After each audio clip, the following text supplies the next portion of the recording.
The McDonald's snack wrap is back. You brought it back. Ranch snack wrap. Spicy snack wrap.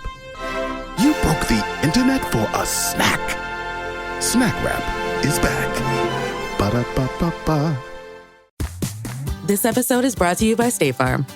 Knowing you could be saving money for the things you really want, like that dream house or ride, is a great feeling. That's why the State Farm Personal Price Plan can help you save when you choose to bundle home and auto.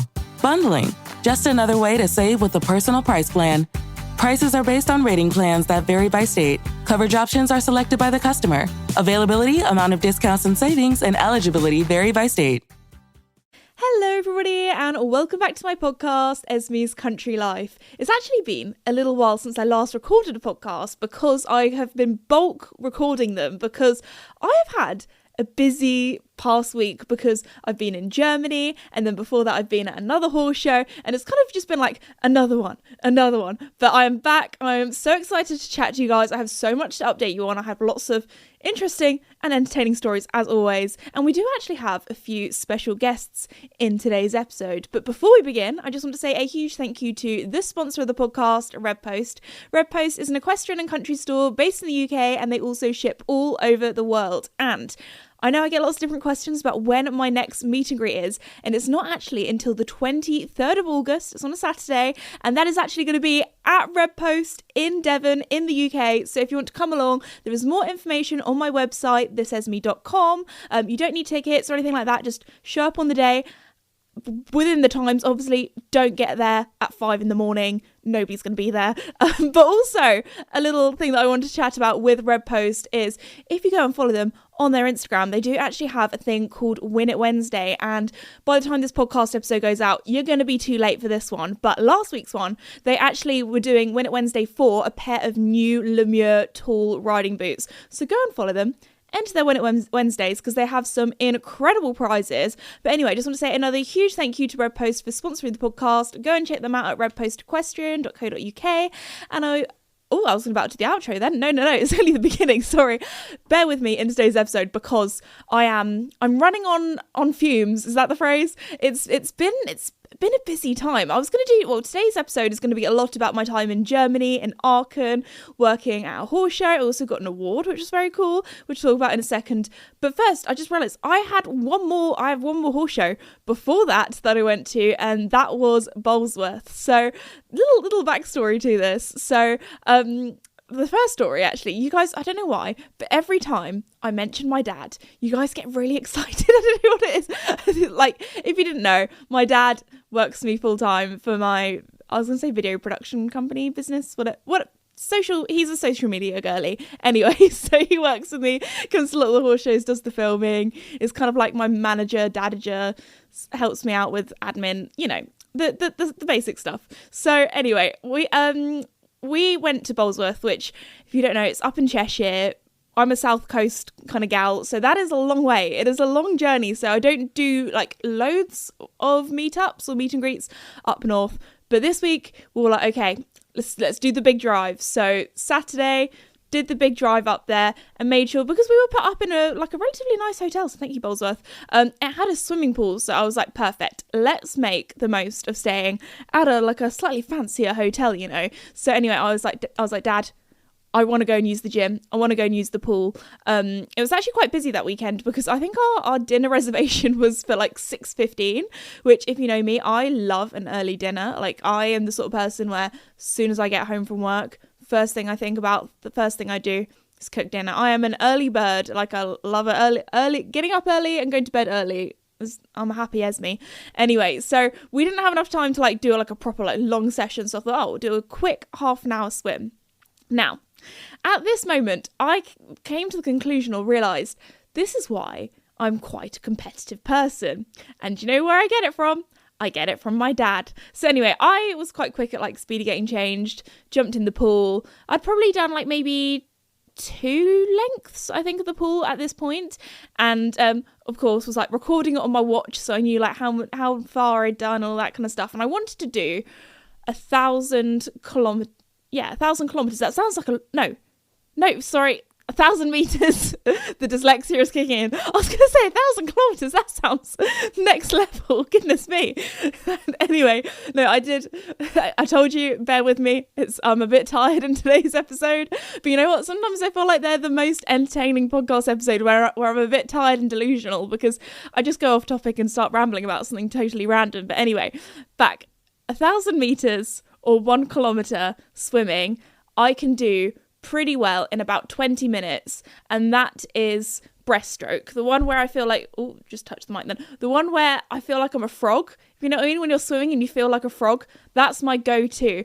Front crawl, it's great, but it wasn't hair wash day. I didn't really want to get my hair wet, so up in a top knot bun it was, and I was doing my swimming like a dog or like a frog, both. Anyway, I was swimming along, and this is when my dad came in. What did he decide to do? Bombs it, like literally jumps into the pool, there's a cannonball, splashes me, almost got my hair wet. I was not happy. And also this was like quite a nice hotel as well. I was like, can't bring this guy anywhere with me. Anyway, and then he decides, you know what? I'm going to try and beat you. So ripe old age of 53, he's swimming along, doing his front crawl, splashing. And anyway, about halfway through, he manages to catch up with me, which just, pretty good going. And then by the end, he was like, I want to win. And he's looking at me right now. He's like, yeah, you're going to tell them all that he was the winner. So yes, my dad did beat me, and he was really, he was gassing himself up. He was like, yeah, I'm so much older than you. Not bad for an old man. And I was like, dude, we were doing two different like races here, because I was doing breaststroke, you were doing front crawl. I don't think that's a fair competition, if I'm being honest. So let me know in the comments, who do you think was the winner of the swimming race that I didn't even know that I was entered into. But anyway, tell you where I did beat him though, in the sauna. That man is not designed for heat. I mean, the Hicks family, we're probably not really designed for heat either, because all of my ancestors from one of those like DNA kit things I did like 5 years ago say that I'm from North Yorkshire, which is actually kind of true because I do have a lot of family out there. North Yorkshire, or basically I've got Viking DNA, so kind of like Finland, Scandinavian countries. I'm basically very English and very Scandinavian, so which is kind of true because I'm very pale and I'm not good with the heat, which also kind of ties into today's episode because it's been a hot week, it's been a warm one. So anyway, I beat him in the sauna. I did my 10 minutes. I did my time. My dad, he was in there for like 1 minute and was like, nah, not for me. Tapping out. No, thank you. When, as you guys know, I love going to my local gym. The main reason that I've been able to sit in the sauna for so long is because at my local gym, there is so much drama. So it sounds bad, but I just like sitting there listening to all the gossip, what's going down between all the locals in the gym. But anyway, so I'm quite good, in the sauna. I can handle it. So anyway, had our dinner, had a lovely night. And then next morning it was Bolesworth, where I had my meet and greet. And I just want to say a huge thank you to everybody who came along to my meet and greet. You're all so lovely. And I always love meeting you guys in person because it's like meeting a friend that you never knew you had. And then you meet and you both have so much in common and love horses and that kind of thing. And for this meet and greet, we thought, you know what, let's do something a little bit different. Let's do something a little bit fun. Because I made these little profile pictures of the horses for a video that I was making. And my dad was like, oh my gosh, we should make them into stickers. So we had these stickers, one for each horse. And I was like, perfect. When I meet you guys, I can be like, okay, which sticker do you resonate with? Which is your favourite horse? Which horse is your spirit animal? Like that kind of thing. So the results are in, drum roll please, of which horse was the most popular. That's my drum roll. I'm slapping my legs, I don't know if you can hear.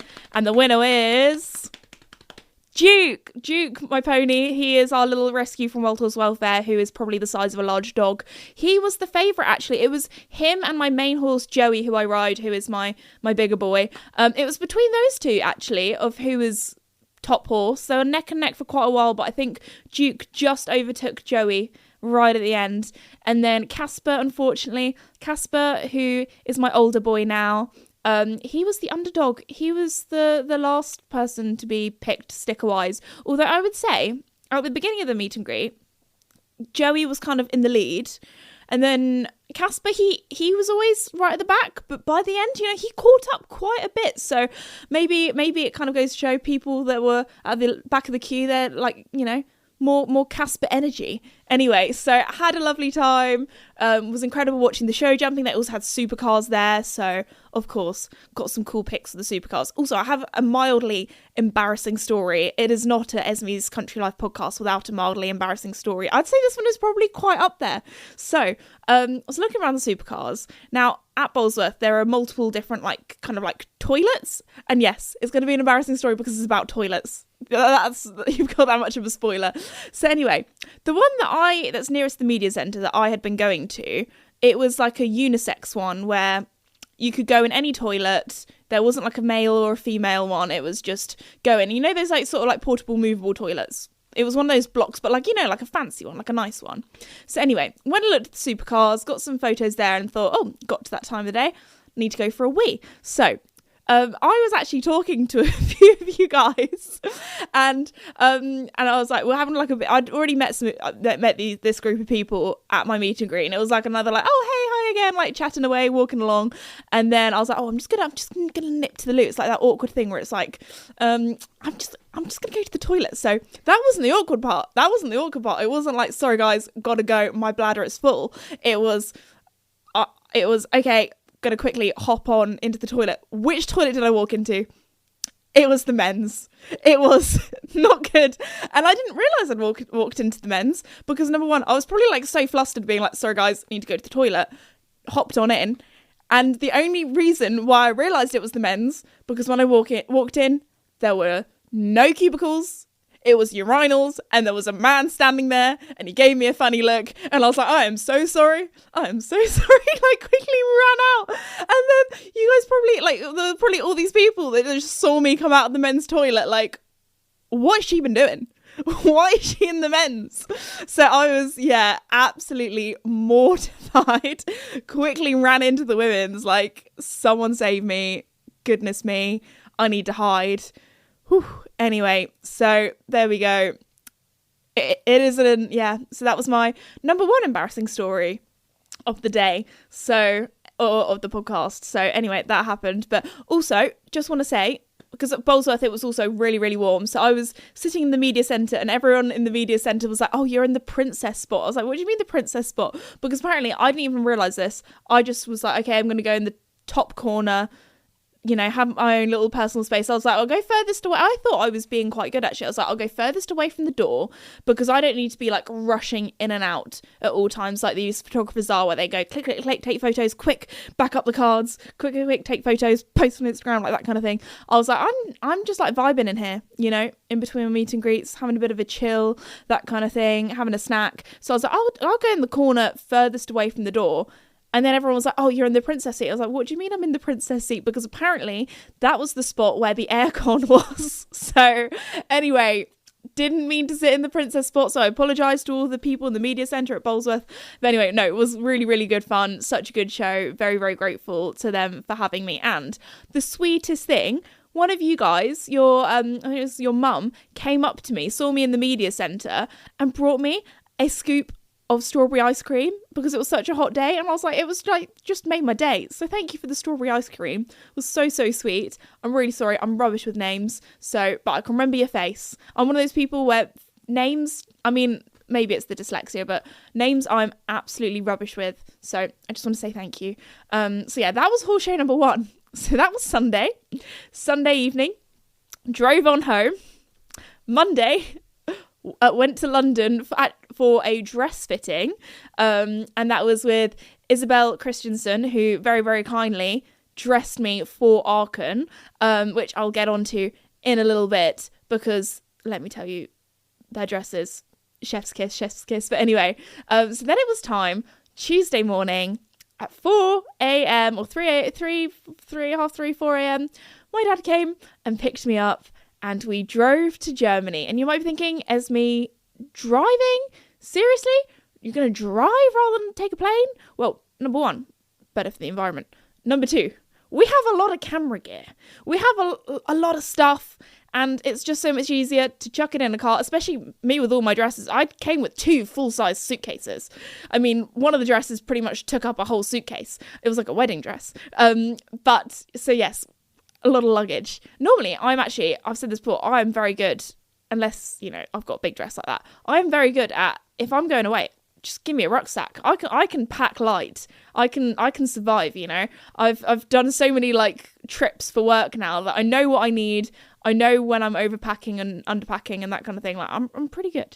Oh, and the third reason is it's actually quicker to drive than to fly. And you might be thinking, Esme, how is that true?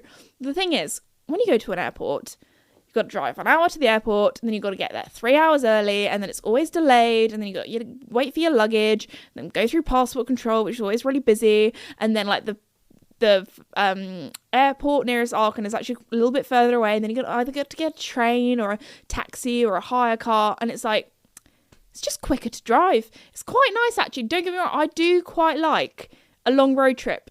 I mean, this was a very long road trip, but, you know, having your own space, having your own car, if you want to stop and stretch your legs, you don't have to, like, on a plane, like, scoot past loads of people and then go into one of those toilets where it feels like you're going to get sucked down the toilet hole. You know, you don't have any of that. I don't know if anybody else as a kid on a plane was scared of, like, the toilets when you'd flush it because they'd be really noisy, or maybe that was just me. Anyway, I was traumatised that I just was worried when I was younger that I was going to get, you know, sucked down. Sorry, I've talked a lot about toilets in today's episode. Anyway, moving on. So anyway, yeah, drove to Germany, which I was talking to a few Americans at the show, and when I was telling them this, I feel like their brains could not compute, because in the US you can drive for like 4 hours and you're still in the same state and everything's the same. We drove through 4 different countries to get to Germany, because obviously UK, France, Belgium, Netherlands, Germany. That's 5, actually. That's 5 different countries in a day. So that is quite wild. And obviously, a lot of them have different languages. So a lot of the time we'd stop at a service station. I'd be like, am I speaking French? Am I speaking English? Or am I speaking German? Which, German, I did not do German at school. I did French at Spanish. So French, I'm all right at. I can do my please, my thank you. Can I have this many? Cheers, mate. I can do that in French, like, all right. German, I probably should have learned a bit more German, to be honest. I can say thank you, and I feel like this is such a British thing that people do, is they'll say everything in English, and then they'll just say thank you in the country's origin language and be like, I'm basically bilingual. Anyway, so we finally arrived at Germany. And little thing that I did remember, last year, if you listen to my podcast episode about Aachen last year, you will know that even though this is my 4th year now, this year I did not get caught out. Last year, I always forget that you need your... Dad, actually, this is quite bad. Dad and I came up with lots of different like names when we were bored on the car journey for this. But I was... I don't know. Sorry, I got the giggles. Are PP pennies. So if you don't know what this is, in a lot of European countries, if you need a wee... Again, why is it back to toilets? I'm sorry. If you need a wee, you have to pay to go to the toilet, which in the UK, like, that is actually quite mind-blowing to me. I mean, don't get me wrong. I mean, the toilets are nice, but they're not anything special, you know?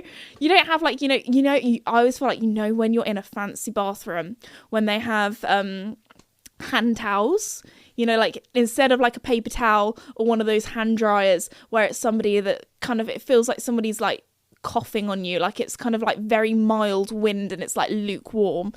It's a good place when they have the Dyson hand dryers. But I feel like top echelon, top tier is when there's like a little kind of like a face towel, but you have it for your hands. What's it called? Yeah, face towel. And that's when it's fancy. And if they have hand cream as well. It wasn't even like that.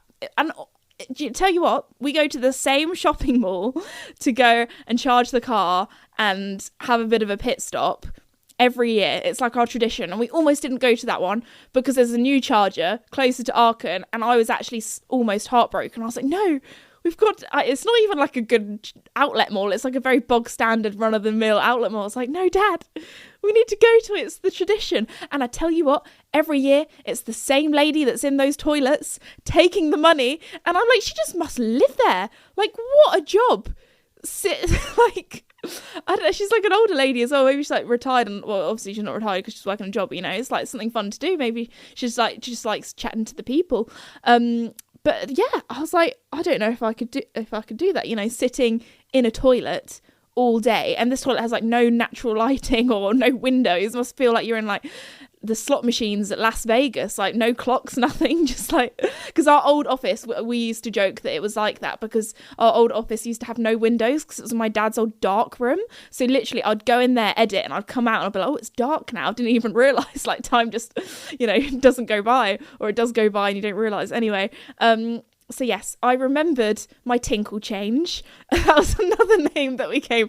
What was it like? I'm trying to think of other things. But yeah, anyway, you could come up with lots of different analogies for what you call it. But I remembered to, as my nana always says, I remembered my pennies for spending a penny. So yes, anyway, that was all good. Because last time we got there and I was absolutely desperate and did not have any euros on me. So anyway, all was well. Sorry, now we're finally actually got to Aachen in this very long story that I'm telling you. So we got to Aachen, Germany, which is, if you didn't know, Aachen or Cheer Aachen is the World Equestrian Festival, which is basically, I would pretty much say, the biggest horse show in the world. It has everything. It has 4-star eventing, 5-star show jumping, 5-star dressage, it has vaulting, it has carriage driving.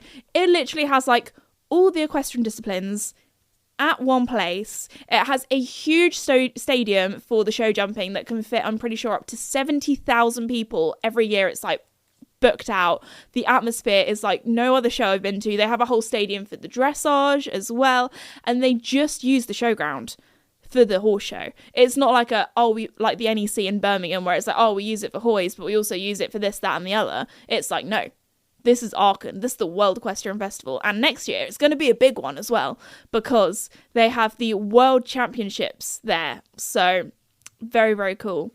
But yes, so I was working for Aachen, doing some social media promotion for them for the week. Now, I was actually only supposed to go to Aachen from Thursday till Sunday, so 4 days, which is like a long show for me anyway, because in the UK a lot of horse shows are obviously 3-day events, Friday, Saturday, Sunday, or often horse shows are like come for the Saturday or come for the Sunday, so normally it's either 1 day or sometimes I go for the 2, depends on how long the show wants me for. Sometimes they're like, you know what, okay, you've done your time. Anyway, so Aachen was a busy week. So yeah, anyway, sorry, rewind. So I was there instead for 2 extra days because I needed to be there for the Tuesday for the opening ceremony. So I was there for the whole thing. So I think this actually is the longest horse show I've ever done. I mean, I've been away for a long time for work, but I've often I've worked at a horse show and then done other things, other filming commitments or filming for brands, that kind of thing. When this was just like solely at the horse show. And the reason why I went early on the Tuesday was because I've been nominated for an award, which when I heard about this, it was like, a big shock and a big surprise because it wasn't like one of those things that I entered into. It's not like I entered into a competition.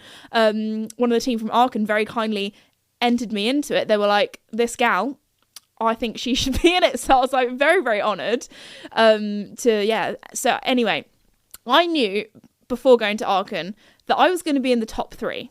So I was like, wow, not only am I nominated for this award that I didn't realise, but I'm in the top 3. So I was like, brilliant. So anyway, it was like when they rang me up and was like, hey, can you come on the Tuesday? I was like, I can clear my schedule.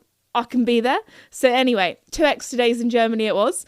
So this is why I had this dress fitting for Isabel Christensen, because I knew getting this award, I needed to look good, especially as this is I haven't even told you what the award is. So the award is the Silver Horse Media Award, which is a very prestigious award in Germany. Now, I'm not going to lie, I hadn't really heard of it before, but when I looked it up, I was like, oh wow, this is a big thing. Now, if you don't know much about the media night or the opening ceremony in Germany, Aachen, it is a big thing. There is a full-on red carpet. It's live on TV, on national television. It is a big thing. The Germans, you guys, you love your horses, which I think is an incredible thing. I'd say Germany and probably Ireland as well. Ireland is a very big horse country. So those two are some of the biggest horse countries. I mean, the UK, we are pretty big as well, but I mean, we don't really have anything like that where it's filmed national television. It is a big thing. So I was like, okay, I need to look good. So the dress I'm going to describe to you, if you haven't seen it, it was actually something a little bit different for me. It was an off-the-shoulder dress. Now, when I had the dress fitting, the guy at the shop was like, hey, is what sort of thing you're looking for? Is there any like big no-nos, that kind of thing? And as a girl who has a slightly smaller chest, the one thing that I always like to feel confident with is the chest department, because I'd say that's not my biggest insecurity. Like, it's not something that I like worry about every day or anything like that. Like, I feel like if you're worrying about how you look every day, then you've got no problems in your life. Anyway, so I was like, I want to have something that I feel comfortable and confident in, and something where I don't feel super exposed in my chest area, if that makes sense. He was like, perfect, got the dress for you. Tried it on. This was actually the only dress that I tried on for like that day, or that like kind of like occasion, and I was like, perfect, this is the one. This is like the closest I think I've come to like wedding dress shopping. Not that, you know, I'm a single girl, I'm not looking into any of that anytime soon, don't you worry. But I was like, it was one of those things where I walked in the shop, had no idea what I wanted, and I feel like this is what, like, I don't know, brides to be must feel like. I was like, no idea what I wanted. Never ever really thought of wearing something strapless, because I don't know, like, it's always been like, not scary, but because you don't have anything like holding it up, I just thought, you know, I'm not got much in the boob department, surely you need a little bit of something to hold up the dress. But no, put it on, I was like, oh my gosh, actually this dress feels like it was made for me. This is perfect. So it had a really lovely neckline, felt super confident, super comfortable in it, and the team very kindly like adjusted it for me and made sure that it fits me perfectly, so I got like measured and everything. But this was a baby blue strapless dress, and it had kind of an asymmetric neckline, and then the bottom, the best way I can describe it, it was like a Cinderella dress. It was like a princess dress, and I never really thought I would be much of a person for like a big kind of like poofy dress, but oh my goodness, like, I'm like, when I look for hopefully if it ever happens, but hopefully if I ever look for a wedding dress one day, I want one like this, because this was perfect. I loved it. Just give me one in white. But anyway, no, it was so cute. Absolutely loved it. So it was quite funny though, getting into the car, because it was like a proper like wedding dress when I came out. It was like all this, there was just so much fabric. I felt like when I was sitting in the car on the way there, the best way I can describe it, because it was big and blue, I felt like in Charlie and the Chocolate Factory. Is it Violet Beauregard that becomes into like a big blueberry kind of thing? That's how I kind of felt like when I was trying to get out the car, because obviously did not want the dress to like touch the dirty car that had driven goodness knows how many miles all the way from the UK to Germany. I was like, oh my gosh, this dress is so nice, please do not get it dirty.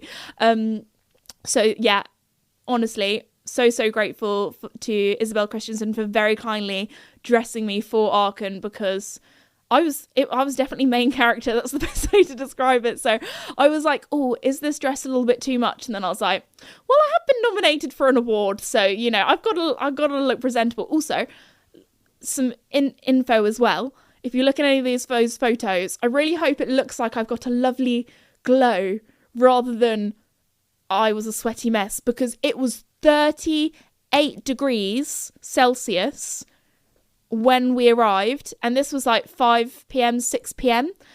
I was so warm in this big kind of ball gown. So I really hope I didn't look too sweaty in the photos. But anyway, so then it was time. So we had our little dinner, and I was going to go and sit with all my content creator friends, because I have quite a lot of different content creator friends, because obviously I've been to the show 4 years now, and it's always such a lovely event because they have content creators in the equestrian world from all different countries, and because it's kind of like a yearly tradition now, we all come together, we all catch up. It's like some of the only times that we really see each other. So we have Evan, or Evan Grooms is his social media.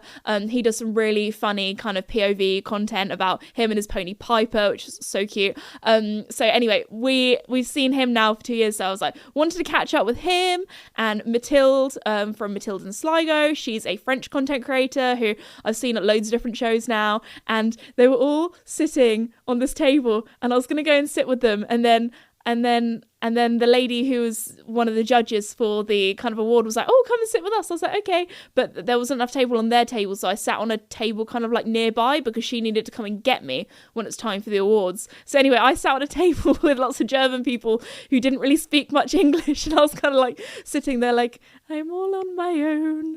And they're all my friends on the table further away. And I was like, oh, I want to catch up with them. But it was all good. I did catch up with them for the rest of the event. So all was well, because like Yes Sir and Matt, they were on that table as well, and I was just here like, so I was trying to like speak English to these. Oh no. So if you are an audio listener, you'll be like, why is she saying oh no, I know? Our light has just RIP'd. Oh no. Obviously it was like, sorry Esme, you're not looking your best today, it really has just gone. Davide is my dad Davide, he is trying to fix the light, but we have no light. Oh no. Oh, it's back. Goodness me. Oh, I was just about to do a situation report and then it's back. Okay, we can close the door now. Is that better? Does it look the same, or is the light, oh, that feels a bit brighter than normal. Is that brighter than normal? I was going to say, am I coming in hot? Oh, the printer's entered the chat.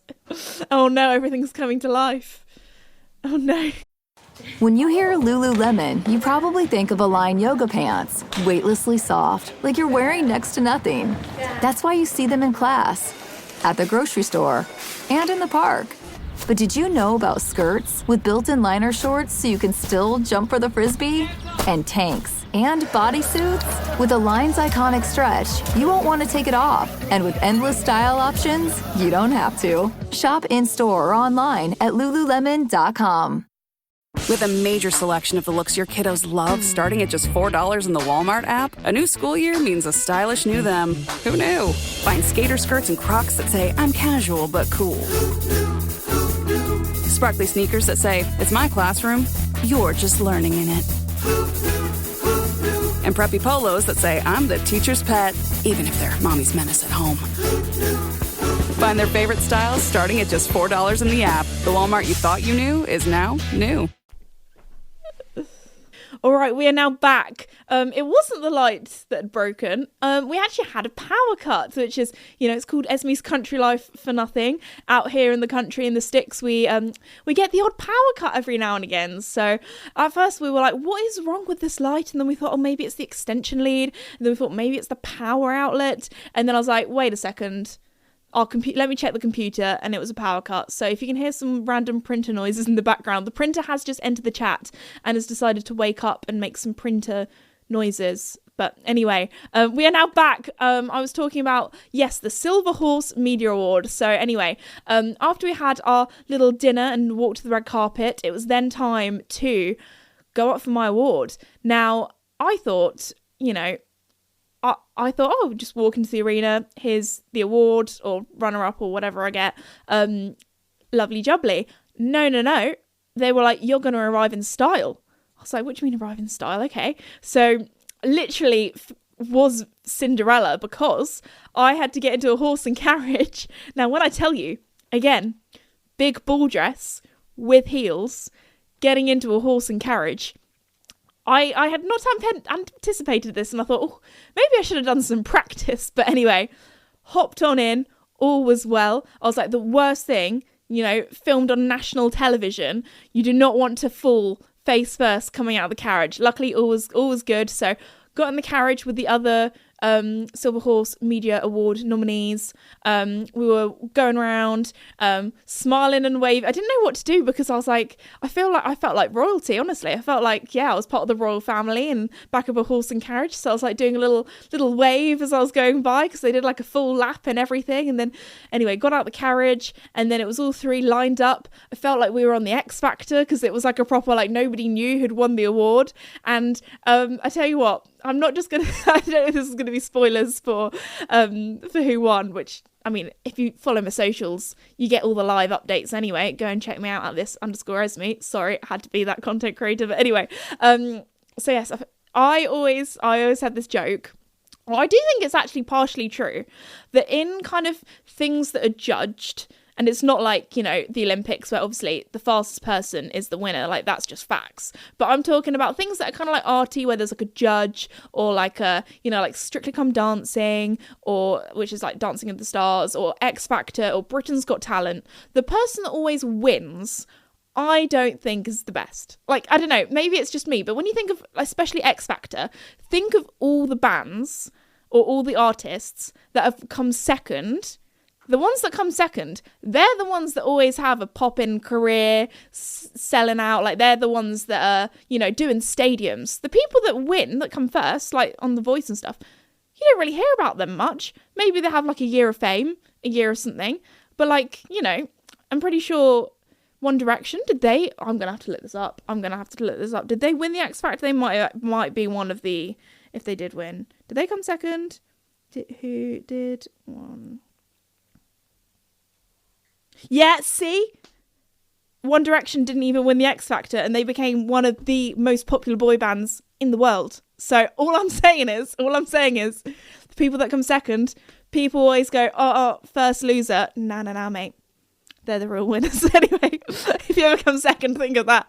Or even third. But anyway, back to what it was. So anyway, so they did it kind of like, obviously, third place, then second place, then first place. So I was thinking, look, I'm not German. This is a German like media award. So like, I'm just number one, super honoured to be here. Like, I was very much like, I'm just happy to be here. I'm just grateful. Thanks for the invite. Was quite cool going in the horse and carriage. So anyway, the three of us are lined up, and I was really expecting them to say my name. I thought, I'm against two other German people. Like, I'm definitely going to be third. Anyway, so they say this bloke's name, and I was like, oh my gosh, I've come second. And I did actually come second. So yeah, I am the runner-up for the Silver Horse Media Award, but I still got I got a whole plaque and everything, and like award, and shook everyone's hand, and prize money as well. I was like, cool, this is the most amount of money like I've ever won from any competition in my life.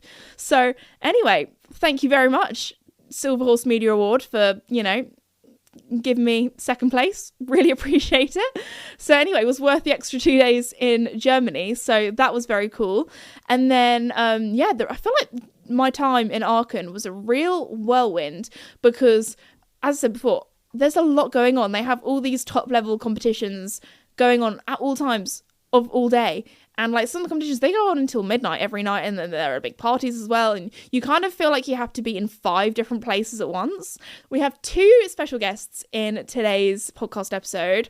The first one is going to be Adam Short. Now, Adam is a top level groom in the eventing world. He is the groom at the moment for Tom McEwen, who is, you know, Olympic gold medalist in eventing. So, you know, he has got some very important horses to look after. But I've also known Adam for 5-6 years now. The first time I met him, I think, was back in either end of 2019 or beginning of 2020, where I went and filmed a day in the life at the Fox Pits place, and that was back when he was working for them at their event yard. So I feel like I've known or followed Adam around so many different events, and he is like such a lovely person. So anyway, I'm going to enter now the interview from live at Aachen with him, talking about what it's like being an event groom.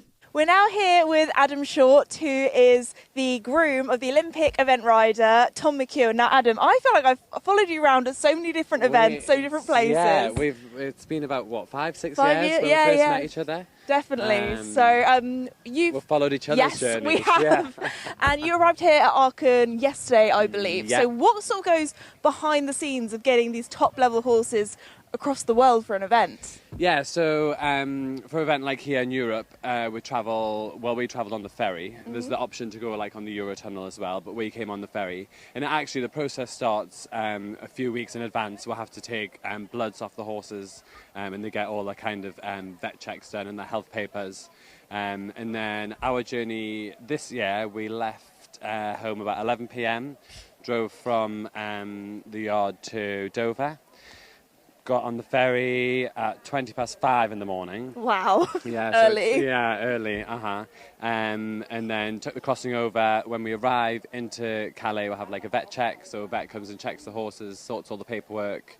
And then from there we crack on, and it was about 5 hours from Calais to here, a little bit of traffic, but So yeah, that's kind of the process of arriving somewhere like this. And then it's really important when we arrive to make sure the horses have had plenty to drink and like give them a walk around and they get their heads down and graze. That's kind of the behind the scenes of the travelling.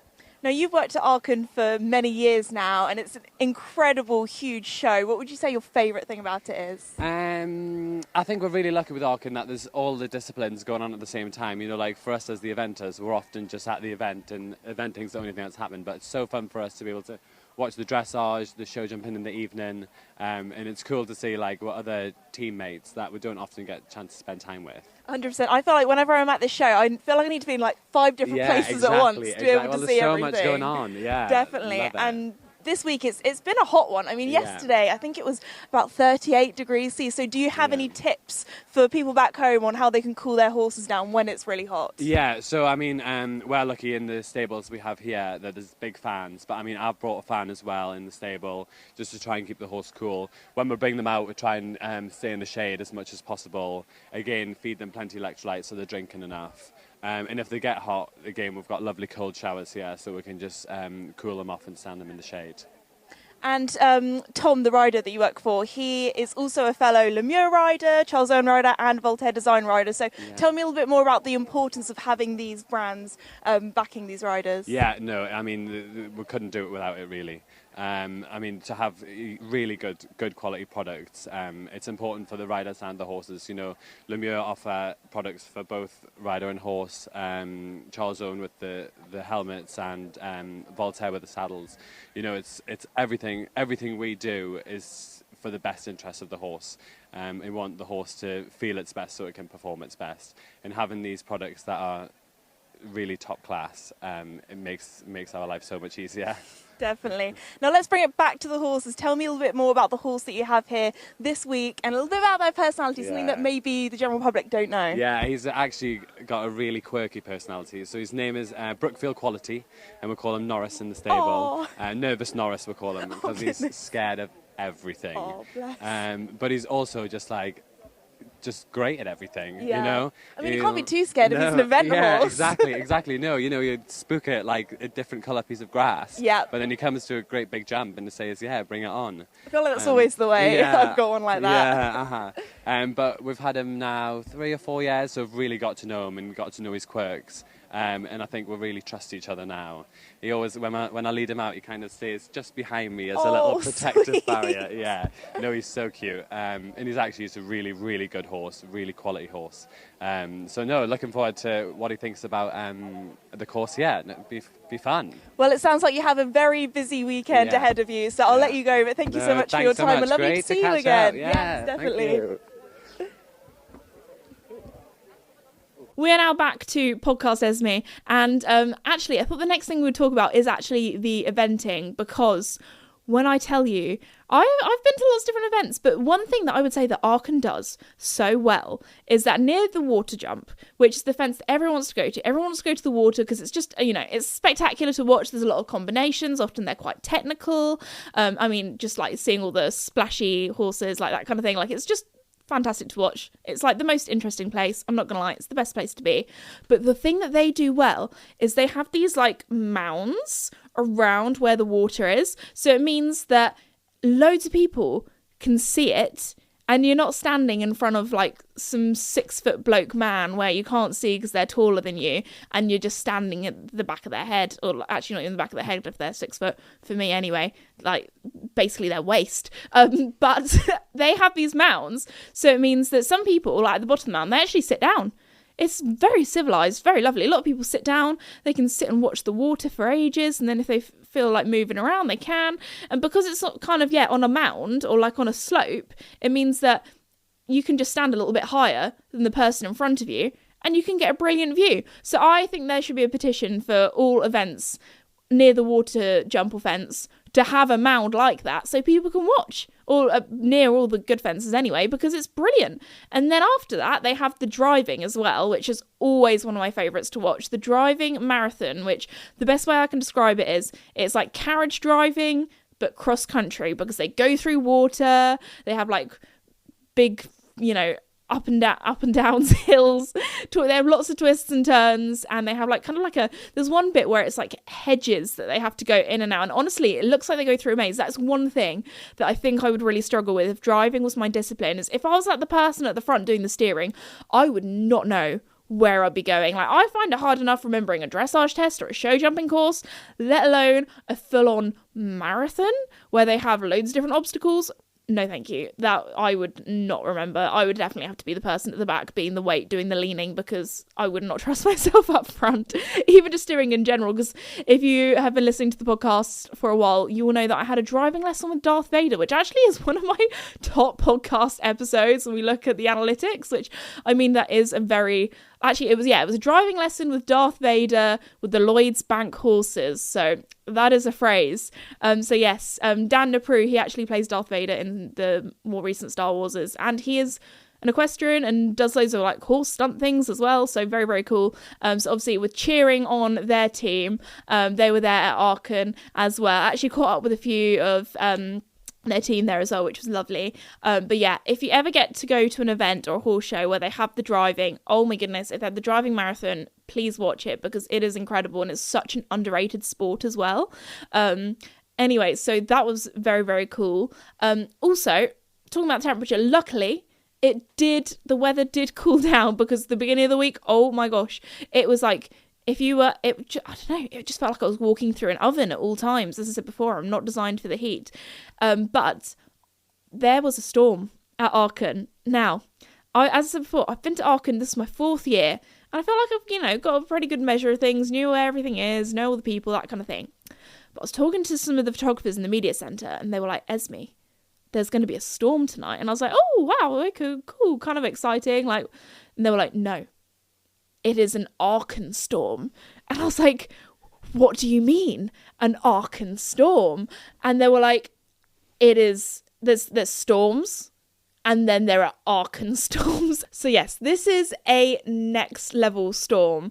Apparently, like, the thunder and lightning, it is so loud, so dramatic. So when Dad and I heard there was going to be an Aachen storm, I mean, we'd got to the media centre pretty early that morning. We'd clocked our hours in early. So when we looked to the sky and we were like, cameras plus rain plus storm does not equal good. So we thought, let's go home before the storm. So luckily we got back before the storm.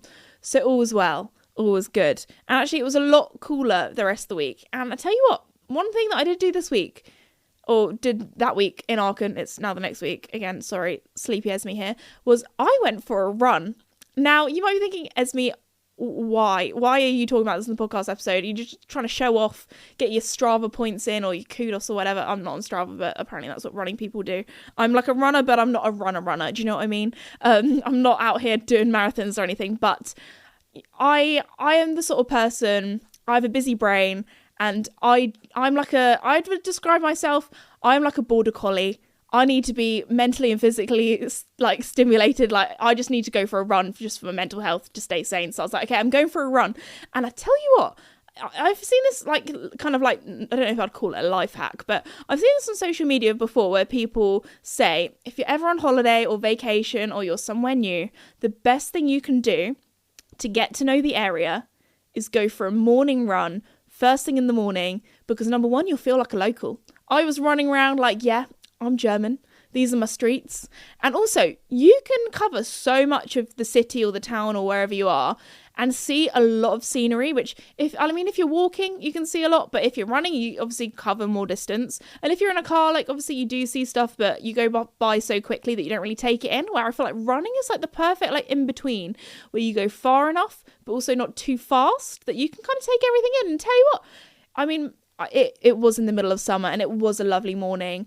But you know what? It was such lovely vibes that all these people walking their dogs in the morning, which actually, I'm not going to lie, was probably my favourite thing about the run, was just looking at all the dogs. I'm a big dog and animal lover, if you couldn't already tell. So I was like, oh, there's a golden retriever, and oh, there's a little chihuahua. Like, I was like running along looking at all these dogs. And also, I don't know, it was just very lovely. It was a lovely morning. Everyone was out. Everyone's, having a good time. So anyway, I just wanted to put that in there. If you're ever going on holiday or vacation somewhere, obviously, if you are a single woman on your own, please be careful.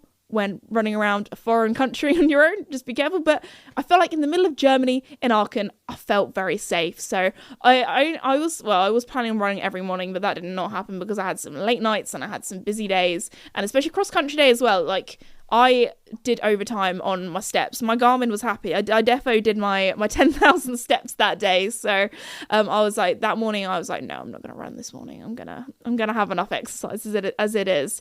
But anyway, let me now bring you on to the second interview of my time at Aachen, our second special guest. So we actually have Boyd Martin, who is also another Olympic event rider. He is for Team USA. So I'm going to pass Esme and pass Boyd, and now we're going to have a little chat. So I'm going to enter that in now.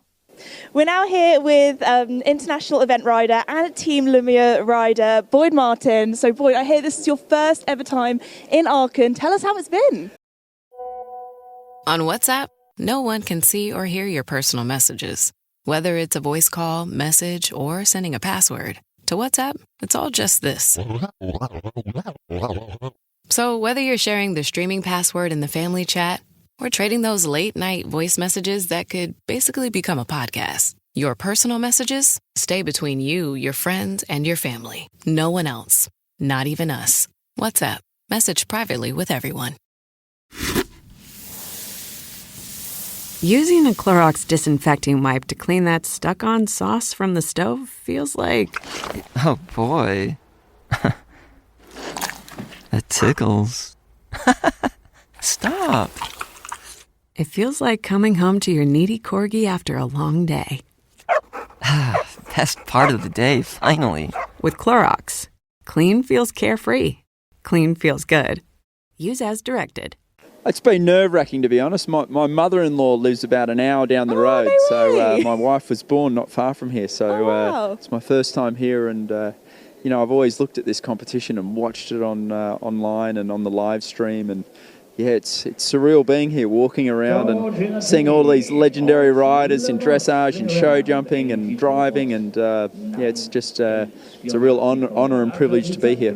Well, big congratulations for yesterday as well. You know, with the US team coming second and you fifth individually. How did you find riding the course compared to other events that you've been to? It's a hard one to prepare. I sort of knew what I was in for because I'd sort of watched it a fair bit and had a lot of my teammates ride here in the past, but sort of a very intense cross-country course. It's basically a 5-star over 6.5 minutes, and there's huge crowds, and the design, it's a very challenging course. Lots of like skinnies and narrows and corners and 3 water jumps, and then you got to go flat out around the whole course. So it was, and then finishing in the big stadium. You come around the corner and there's this massive atmosphere here is like nothing cheering else. You on. So I was pleased with my horse though. He went around very well, and yeah, not too bad. Finished 5th, which is pretty good. And tell us a little bit more about your horse, Commando 3. Oh, he's a German, mate. He was right at home. Oh, yes. Let's see, we bought him here in Germany probably 3 years ago off a Swedish rider. He's probably the most beautiful horse in the whole competition. Big, tall, rangy horse, except he's got a white eye, which some people get a bit weird with, but I kind of like a white eye. Yeah. He's sort of had his biggest year so far. He came second in the Kentucky 5-star and representing America here in the Nations Cup, and he's a good horse. He's a bit of a quirky horse. He's a bit spooky and a bit nervous, but a real trier. I sometimes feel like the quirky ones are the best ones, though, when they've got a little something to them. Yeah, it's like people, mate. Yeah. You're attracted to weird and wonderful people. So. And tell us a little bit more about what you have coming up. What other events do you have? Because we had the World Championships here in Aachen next year, so hopefully see you there maybe.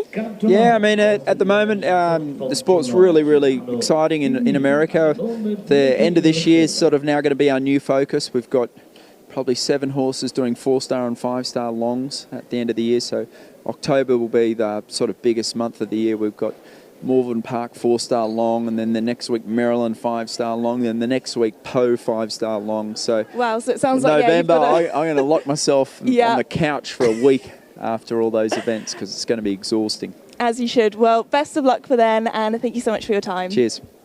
Alrighty, we are now back to podcast Esme in the studio, and next thing I'm going to talk about with my trip to Aachen has to be the Rolex Grand Slam. So I was actually very honoured to be invited to the Rolex Round Table, which, if you don't know what this is, basically the Rolex Grand Slam is a huge show jumping event where it's actually in multiple different countries, and obviously it's top level show jumping, but I was invited to the round table, so they do like a media kind of interview with some of the Rolex testimonies the day before the Grand Slam. So I was actually the only content creator there.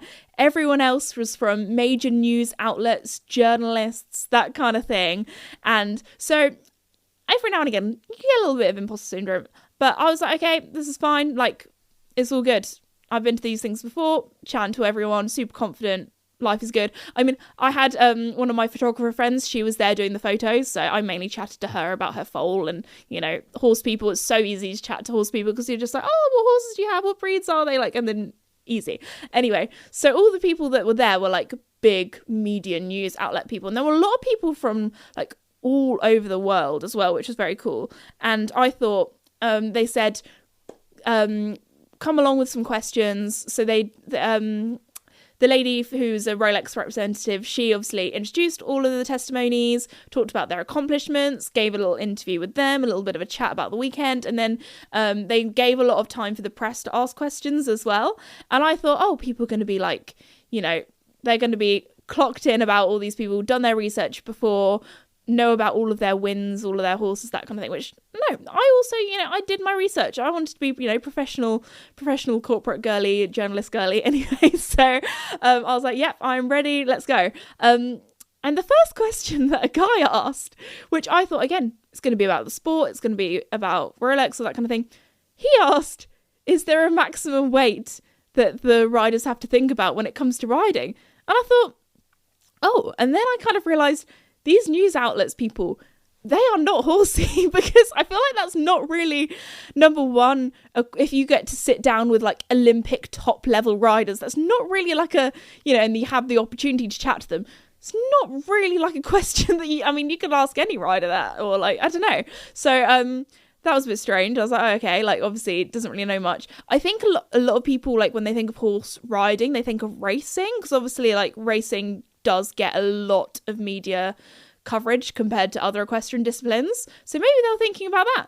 And I thought, oh, okay, that's a bit weird. Anyway, so I normally at these things, I don't know, I've really come out of my shell in the last couple of years. So I was like, you know what? I'm going to be the second person to ask a question. So went and put my hand up. And so my question, which I thought was not a bad question, if I do say so myself. This is my favourite question to ask riders when I interview them, especially show jumpers.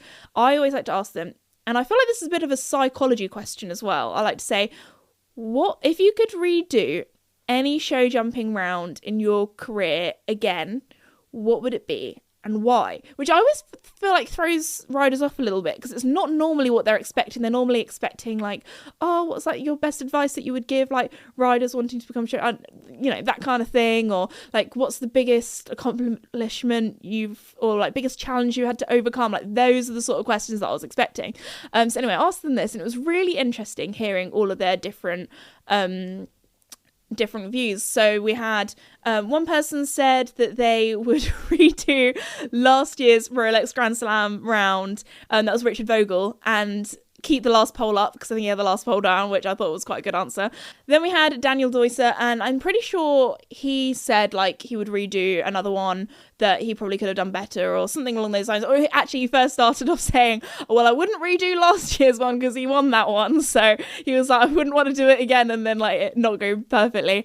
And then Meredith, her answer was really interesting actually. She said that she wouldn't want to redo any of them because each round you learn something if you do well or you do badly, and it makes you the rider that you are today. So I thought that was quite a good answer as well, because it's quite interesting, because there are some people that I've asked that to, and they've said, oh, like, especially if they're like an older rider as well, and maybe they don't have that horse in their life anymore, they're not riding that horse or that kind of thing, they would say, I would go back and ride like my childhood pony and do this pony competition at like a local show and just be able to like be with them again, like something like that. So I find it really interesting hearing what riders say, or sometimes they say, oh, like my biggest win, would love to relive that memory, and like, you know, the crowd afterwards, or like that feeling was like nothing else. Like, I don't know. So I always find that's a very interesting question to ask.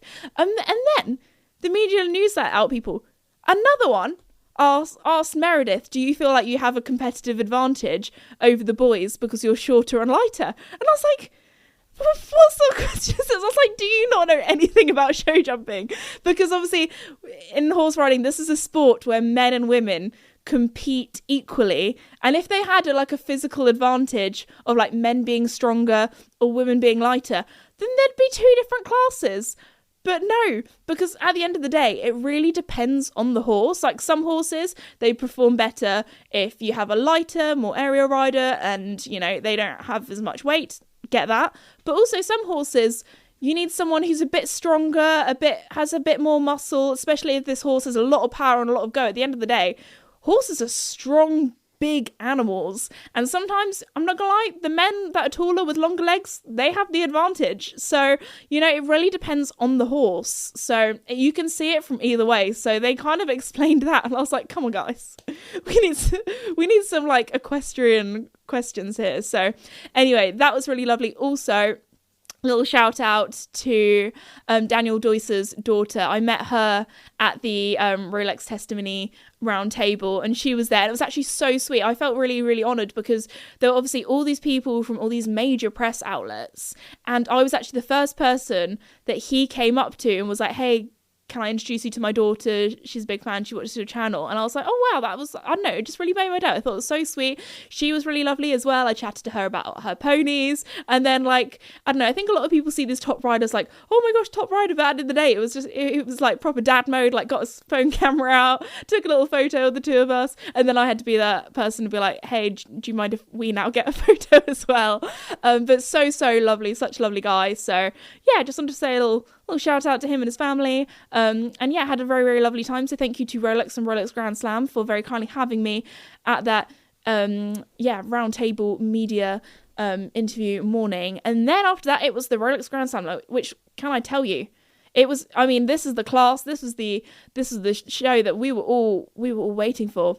And when I tell you, the weather was like, we're going to make things interesting, because last year got some incredible photos on the course walk, me looking super cute in my green dress, that kind of thing. Had the most incredible dress also by Isabel Christensen ready to go. If you want to know what it looks like, I'm tell you what, I'm going to at home get some photos. I'm going to get some photos with it somewhere, and hopefully, like, because anyway, it was a tweed dress. They had it all adjusted to fit me perfectly. It was olive green and gold. It was gorgeous. It went with the Rolex branding so well. I was gonna have a photo of me in front of a Rolex jump, like that was the plan.